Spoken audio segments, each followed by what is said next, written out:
ចាំខ្ញុំផងទៅដែរមកពួកឯងនៅតែទៅទៅទៅខ្ញុំមិនហើយដល់ខ្លះស្ដាច់វាអាចបំពុលបរិស្ថានយើងឯងគួរតែប្រាប់ដល់យើងមួយដើម្បីជួយបរិស្ថានរបស់យើងចឹងទេអរគុណហើយដល់មិត្តដែលបានណែនាំខ្ញុំ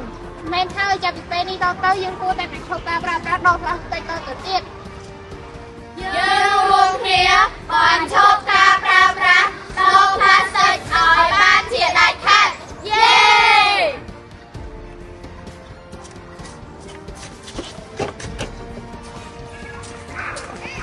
អូចង់ខ្ញុំបានដបអីច្រកទឹកទៅអូអញក៏បារម្ភនៅក្នុងថ្នាក់រៀនយើងមានដបទឹកណែឲ្យស៊ូមបរិស្ថានឲ្យយើងថ្ងៃមុនណាតោះយើងទៅយកដបទឹកតែច្រកទាំងអស់គ្នា